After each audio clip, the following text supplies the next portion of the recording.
Hi, I'm Elizabeth, and here's my audience.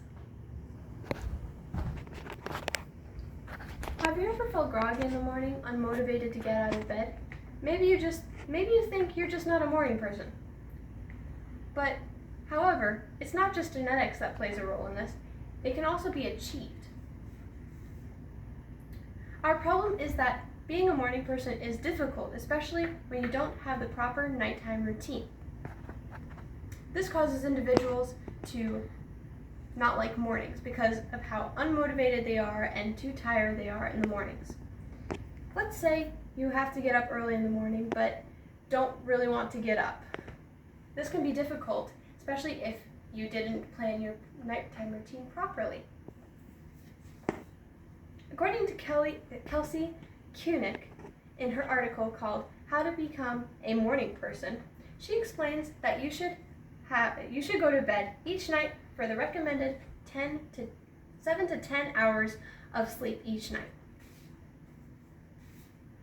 Kelsey highlights another aspect of sleeping and says, if your ideal schedule is far off from your current schedule of sleeping, don't change everything all at once. That would be too much.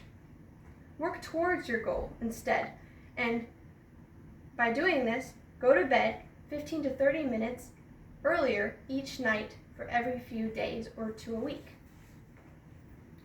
Planning out your nighttime routine can be beneficial for your morning routine. Here are some key things to try when formulating your nighttime routine. 1. Putting your electronics away at night. Kelsey explains in her article that digital screens emit a blue light that suppresses melatonin and the melatonin production and delays the start of your sleep cycle. Your second point is wind down time and having a calm evening. This puts your mind at ease and relaxes it rather than overstimulating it. Your sleeping environment should be a cool, quiet, and dark place. In Matt Walker's video, he explains that the current recommendation for a bedroom temperature is 65 degrees Fahrenheit. Your fourth point is being consistent. Kelsey explains in her article that staying consistent with when you go to bed and when you wake up can help your circadian rhythm to understand when it's time to wake up and when it's time to go to sleep. Let's imagine what it would look like if we were to follow a better nighttime routine while using these points that we discussed. Let's say it's 6 o'clock at night and you want to go to sleep by 9 because you have an early day tomorrow. So you spend that hour and a half reading a book, putting your electronics away, and you go and at 7:30 you get ready for the night by brushing your teeth, and at 8:30 you set your room's temperature to 65 degrees Fahrenheit and putting your phone on silent. Then at 9 o'clock you go to bed, turn the light off, and go to sleep. The next morning you feel more refreshed than probably you've ever felt before. However, on the other hand, let's imagine what it would look like if you didn't follow a better nighttime routine, as well as not using the points we have discussed. Let's say it's 8 o'clock at night and you have an early day tomorrow, but you're procrastinating. So you go on TikTok for 2 hours, and by the time you realize it, it's 10 o'clock. So you are unmotivated, yet you still get up and brush your teeth, get ready for the night, and you scroll on Instagram for another 30 minutes, so it's 10:30 by the time you realize it, and then you go to your room, set up your room.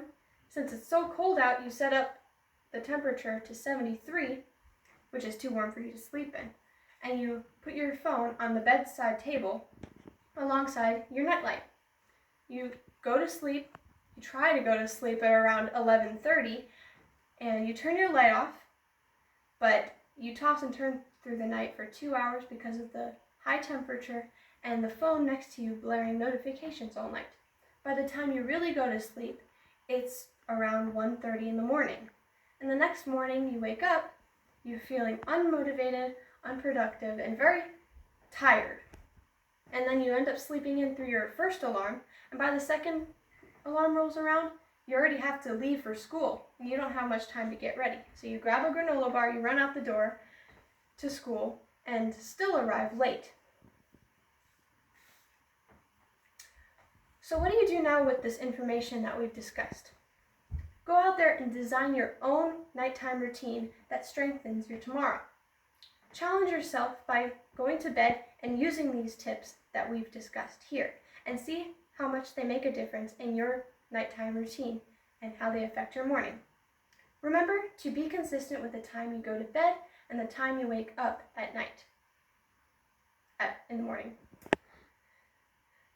Make sure that if this is too complicated for you, make sure that you